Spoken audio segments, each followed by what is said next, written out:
What do, skibbity boo? It's your boy SeanyB, and it's the day we've all been waiting for. The Witch of the Woods 7.4 patch notes came out today, where we got to take our first look at Baba Yaga. So we're going to take a look at the developer demonstration of Baba Yaga. I'm going to read to you what the patch notes say about her, while also kind of giving commentary on what I'm seeing about the kit, and then we're going to dive into the changes happening on April 7th, and then we're going to go into the patch that's going to come later on in the month. But let's take a look at Baba Yaga. Baba Yaga's passive, Creep in Cabin. Baba Yaga's cabin accumulates up to 100 essence over time when it moves, and if an enemy god it gets too close. Baba Yaga can approach the cabin and use this essence to gain evolving item stacks. Items with a low stack count take more energy. If Baba Yaga has no stacking items, this essence heals Baba Yaga for 0.8% of max health per tick, and it has an item stack cost of 400 per item max stack and a heal cost of 4. So what does all of that mean? Well, essentially, as the house moves around, it gains an essence. And if you don't have a stacking item, it's going to heal you. So what we're about to see the developers do is take intentional damage by typing in hit me or take damage command, and then she's going to lose some health, and that little purple bar on her passive icon is going to get depleted and heal Baba Yaga up. So here's the hit, there's the little animation, and she gets healed up to full health.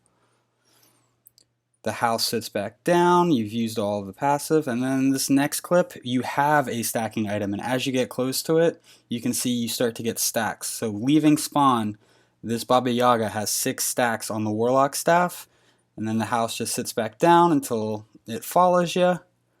And then on this last clip, if you can position the house to be near an enemy god, it'll drain the enemy god's essence.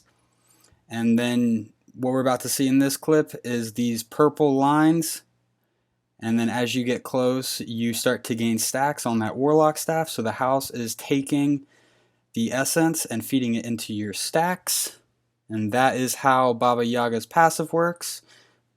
Baba Yaga's first ability, Wild Witchcraft. Baba Yaga throws forward magic incumed with chaotic qualities. The magic will travel in a path of a random shape, either left corner, right corner, split, or oval, and leave behind a random magical field on the ground it flew over for 4 seconds.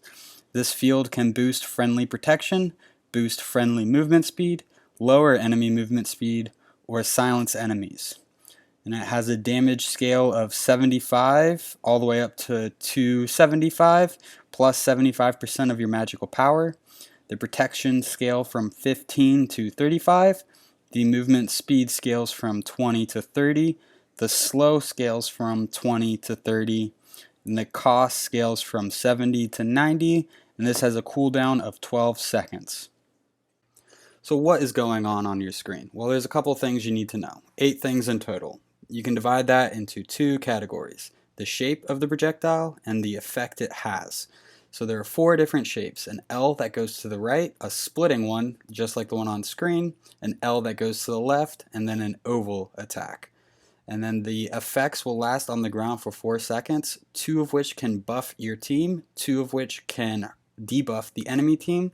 So you can increase your protections, and you can increase friendly movement speed, and you can decrease their movement speed, and you can also silence them. And the interesting thing about this ability is it's completely random what you're going to get next, and only Baba Yaga is able to see what her next ability is going to cast. I think this is a great twist on the lore, and this looks like it's going to be a very interesting ability to get a hang of and to try to figure out which is going to be the most burstiest and how to use it as a utility and not just damage. Baba Yaga's second ability, Babas Brew. Baba Yaga throws together random ingredients to brew a potion. Each eye of Nuit increases the potion's damage by 7.5%. Each dragon scale adds a 12.5% slow to enemies hit for 2.5 seconds. Each wolf tooth adds 7.5 attack speed slow and power reduction to enemies hit for 5 seconds. Baba Yaga can store a single potion in her consumable slot, refiring / canceling this ability. She can pull it out and at any time throw it. And it has a damage scale of 55 to 215, plus 60% of your magical power, and the ingredient count scale from 3 to 5.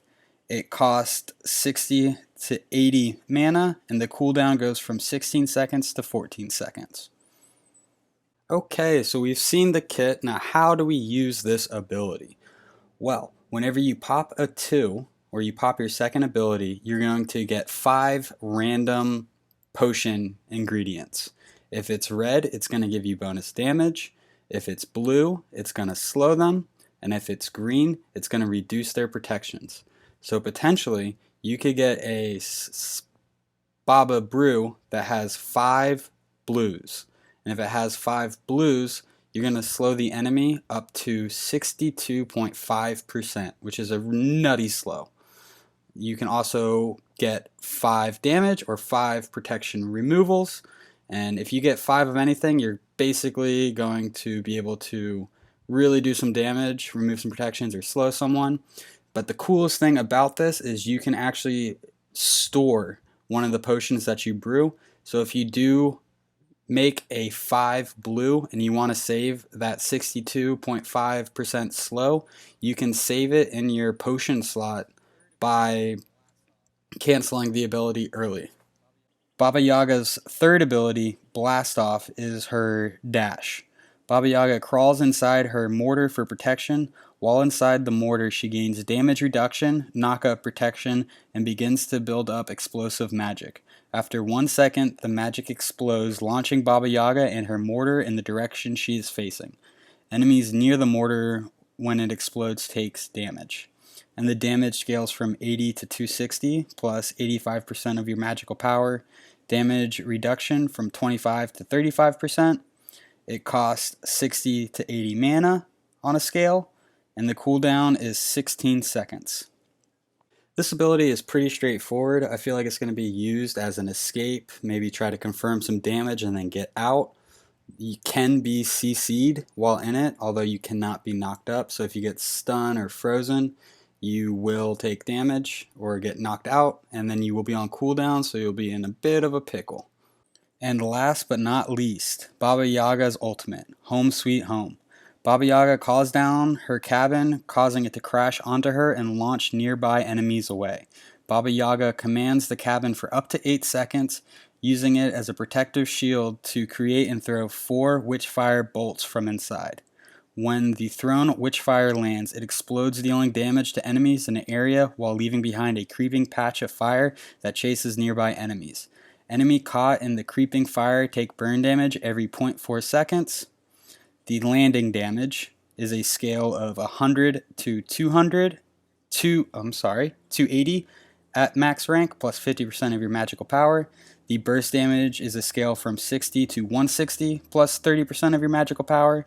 The burn damage is a scale of 12 to 32, 32 being at the highest rank, plus 7.5% of your magical power.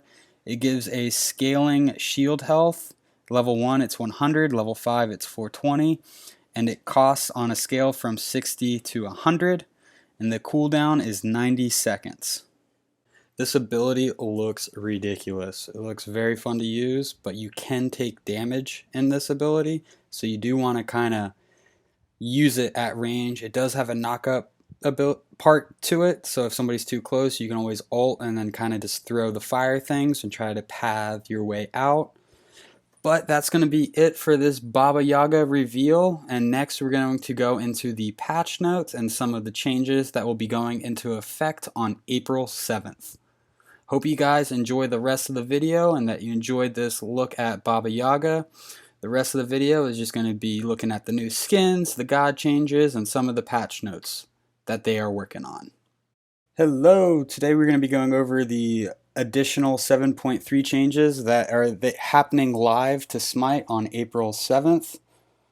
So they are adding 3 new skins to the Grim Omens. If you buy these 3, you'll be able to get the Aphrodite Medtech skin. They're adding Murder of the Crows Sobek, They are adding the goat Churanos, and they are also adding Knight of Storms Susano. I think all three of these look pretty cool. They are also adding the Pharaoh's Cursed Cabrakan, which is going to be an exclusive to the crossover chest, which was a new chest coming to Smite April 7th. So with regards to the actual changes, bonus balance is being handled slightly different this update for clarity reasons. Many players have been confused about what is going live when, and we are changing our process to improve that. Bonus balance going forward will only be meta nerfs for the top gods. We are also doing a series of community marketing in-game text changes to better help convey it. So let's see what they're doing to Camazotz. With Camazotz, they're decreasing his physical power buff from his Echo on a scale of 20 to 40 to a scale of 10 to 30. So that's basically getting nerfed by 10 physical power at each level, meaning if you are not using this ability to get the free power, you're playing Camazotz wrong. And for Kukulkan, for his second ability, Slipstream, the one that gives him movement speed, it was on a cooldown scale from 15 to 11 as you leveled up, but now it's going to be 15 at all ranks. And they decrease the slow immunity from 1 second to 0.6 seconds. I do not know what putting points into his 2 will do other than reduce the cooldown. So it'll be interesting to see why anyone would level that. And then when it comes to Persephone, they are changing her 1. They decreased the projectile speed from 150 to 120. And then with Yamoja, they changed 3 of her abilities. So Bouncing Bubble, which is her 1, it's decreased magical power scaling on the bubble damage from 40% to 30%. And they also adjusted the slow duration on bubble, and it was on a scale of 1.2 to 2. And now it's going to be 1.4 seconds at all ranks. And then with Moonstrike, they're decreasing the magical power scaling on Moonstrike inner damage from 45% to 40%. So with these 2 changes, if you're playing Yamoja as a guardian or support, you probably won't notice it too much. But if you're using Yamoja as a mage and using her for her damage, these will affect how she feels. So then whenever it comes to Mending Waters, they decrease the magical power scaling on Mending Water Heal from 20% to 50%. And they also decrease the shield from 20% to 50%. So now her heal is not as strong. So those were some pretty big changes to Yamoja, but on the low level, she might not be played that much. But whenever it comes to the competitive scene, she is picked and banned almost every game. She's just very contested. A lot of pro players say she's broken. But anyway, that is it for the bonus update that is going live April 7th. Now let's take a look at the newest patch note update 7.4. And for the next part, we are going to be looking at the changes to items and gods. That's going to be coming on April 21st. So the first thing is the Hand of the Gods is getting a buffed and increased damage from 150 to 170. The Heartseeker is getting a nerf. Subsequent hits from the passive on the same target do 75% of the bonus damage for the next 3 seconds. So this is a pretty big nerf. This item's picked up a lot on junglers and ability-based warriors. Does a lot of damage, so they are changing it. And then with the Mantle of Discord, right now the way it currently works is whenever you fall below that health threshold, you get CC immunity and you launch a stun at the same time. And because those happen at the same time, there's almost a 0% chance of being able to react to it. So what the developers have decided to do is now add a 0.4 second cast time before the stun hits. And the CC immunity will still happen instantly on the trigger. And what this allows players to do is, even though 0.4 seconds isn't a whole lot of time, it gives them some indication that the stun is coming. So they might be able to get a beads off in time or just react that half a second faster. For the Ring of Hecate, I believe it is pronounced, they decreased the cost from 2,600 to 2,500, and now the passive gains stacks from any target. So the way it works right now is as you're damaging an enemy god, you gain stacks, which give you increased lifesteal upon basic attacks. And now you can get stacks from attacking minions, you can get stacks from attacking towers and phoenixes. So I think that will help this item out quite a bit. So next we're going on to the gods section. Ares is getting a buff on his ult. So right now there's a self slow of 50%, and that means whenever he ults people and he's like golden, CC immune, and in the air, he's 50% slower, and they're changing that to just 30% slower. So he should be able to ult people and pull them back a farther distance. With Discordia, her ult is getting changed slightly. They are increasing the projectile speed from 80 to 120, and they're increasing the range from 150 to 225. This sounds like a good change. The speed of her apple is pretty slow, so sometimes it's hard to secure that ultimate hit. And then the range is just always a nice addition, makes it more of a long range ultimate. So Horus is getting some changes. On Fracture, which is his attacking dash, they decrease the cooldown from 16 seconds, and now it's a scale from 16 to 14 seconds. Top of the Skies got an increase of 35% to 135% of Horus's speed in the air while he's moving. So I watched the stream where the devs went over this, and it's not going to increase his range to ult by like 100 or 300%. It's actually going to give him maybe 50 to 70 more units of range, but he'll just be able to travel a little bit faster. And then Kuzenbo is getting a few buffs. I think all these buffs are good. Kuzenbo is kind of a trash god right now. So for Water Bowl, which is his passive and gives him bonus protections, it increases the duration from 10 seconds to 30 seconds. 10 seconds, you didn't have to do anything to remove his passive. 30 seconds, you might have to actually consider his passive when engaging him. And then the Nene Kappa, Kuzenbo can now spawn multiple Nenes. And the problem with this is kind of how his overall kit works is he could throw out his one, which is his Nene Kappa, and then if he takes damage and reflects it, it reduces the cooldown of his Nene Kappa. And as soon as he would throw out that second one, it would cause the first one to despawn, even though it would have more time to actually go around and do some damage. And then the Sumo Slam is getting a adjusted turn radius to allow for more control over turns. That should be interesting. Shouldn't change it all too much. Should just make him a little bit easier to use. Mulan is being the next god that's going to be changed. The Spear Thrust is getting an increased speed of the rollout hit on this ability. So I think that just means it's going to be a faster animation. And then with Divine Mastery, Mulan's ultimate, while firing this ability, Mulan's protections are increased by 30%.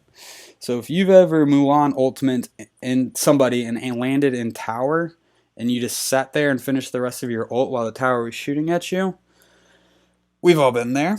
So this will kind of help with that. And if you're playing Mulan as like a true warrior, kind of a bruiser, you'll definitely notice the effects of this. But if you're using Mulan as like a damaging jungler, 30% protections is not as much on ability builds as it is on defensive bruiser builds.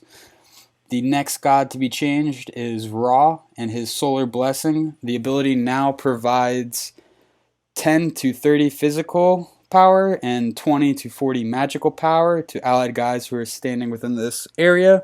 So whenever Ra throws down his 3, which is his third ability, enemy god or your teammates can stand in it and gain bonus power, which will be pretty good for attacking the tower if you were to drop your Solar Blessing within the tower. Scylla is not really getting buffed or nerfed. It's kind of just fixing a few bugs. So they fixed an issue where Crush could not apply protection reduction to slow immune targets. Only impacts the last rank. I mean, who knew that Crush did not? Who knew that Crush was not working properly? That's kind of just fixing a bug. And then Scylla can now refire this ability even while under the effects of crowd control or while dead. Up next, we're going to look at all the changes that they're going to make in 7.4, which is going to come out later in the month. So let's go ahead and take a look at the new god skins. We have the Azure Mulan, which is kind of a Nordic take on Mulan. We have the Rocky Road Hebo. I think this is a pretty cool skin. He's going to shoot sprinkles out of his hands. There is the Syndicate Daji. There is also the Valkyrie Bride Thor. I think this is probably the best skin of the patch, and it's going to be a viewer store reward. Up next is the Shadow Speaker Hell. And then we've got the remodel of Baba Yaga, which is the one you can buy with favor.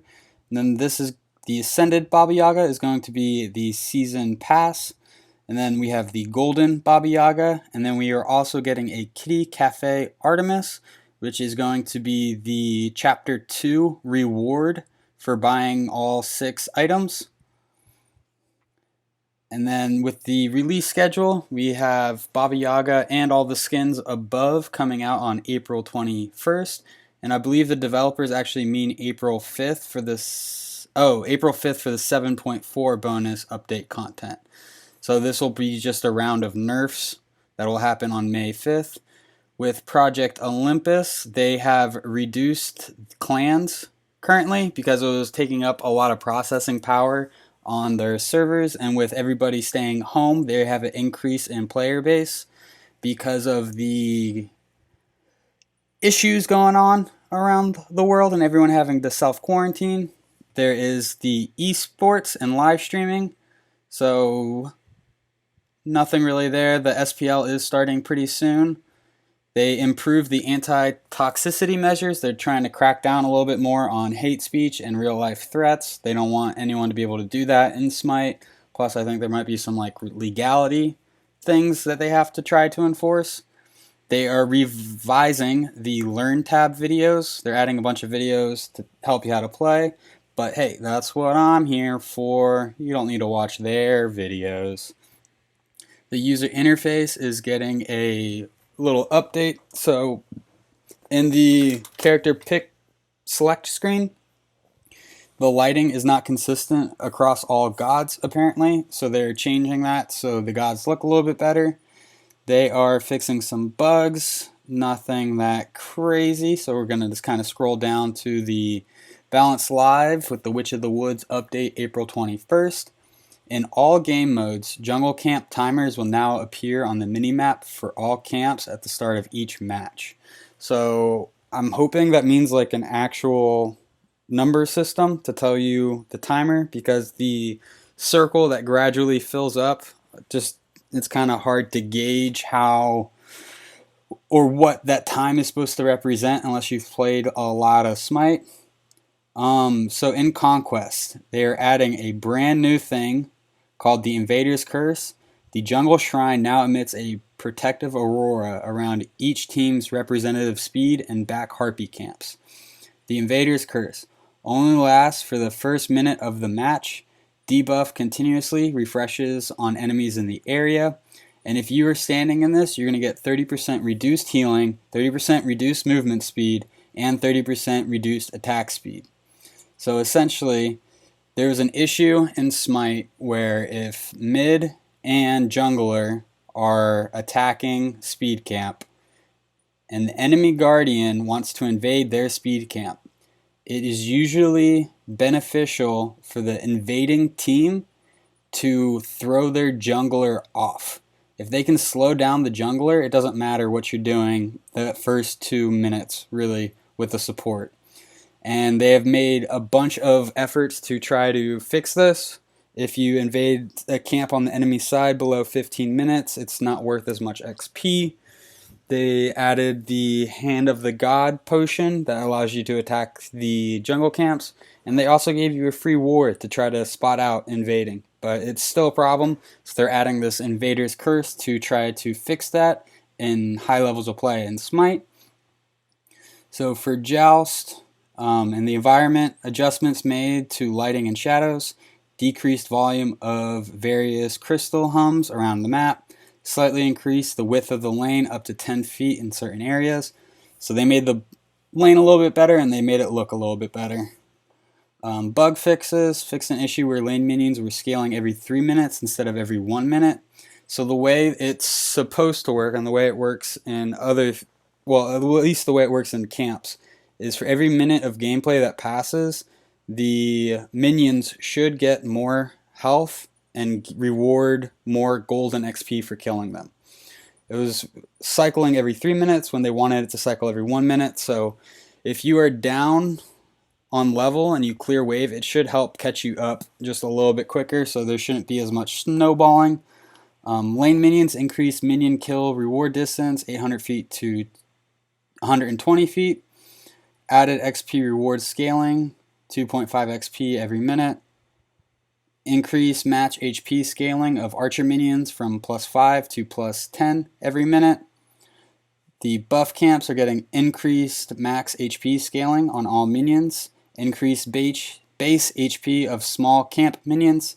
The damage buff, or red buff, increased base HP, increased base magical protections. The mana buff, blue buff, decreased base HP, decreased base physical power. And then the speed buff, or yellow buff, decreased base HP, decreased base physical power. Protections, sorry. So they want to make damage more contestable, and they want to increase your rate of being able to get to lane by reducing the health and protections from these. That way you can get to lane a little bit faster. They don't want to slow you down there. The Phoenix gets an increased base HP from 1750 to 2000. So that way you can't really go from Tower, Phoenix, and then Killer Titan. The Titan gets increased magical protections from 45 to 60. In Joust 3v3, the increased base HP is going to be 6,000 to 800, and in Duel it's going to be 6,000 to 7,000. I'm sorry if I said 800, 6,800, and in 1v1, 6,000 to 700. Demon King increased max HP scaling from 310 per minute to 340 per minute. In Joust 3v3s, max health is going to get increased from 1750 to 2250, physical protections from 25 to 45, and magical protections from 25 to 30. And that brings us back down to the changes. So that's everything they're doing to change the maps around, fix some bugs, kind of update the system. They did a little bit of quality of life changes, I would say, with this patch. They fixed Scylla. They are working on trying to balance out the game modes a little bit. They're trying to solve the issue of invades. And I think these skins are just as good as the last skins. This Hebo one stands out, and this Thor one really stands out. I'm a bit of a Hell player, but this one looks cool, but it's not fantastic. It's not Thor in a bride's dress. Anyway, well, if you guys enjoyed this video, make sure to leave a like and subscribe for some more Smite news and patch notes, and I'll catch you in the next one. Bye-bye.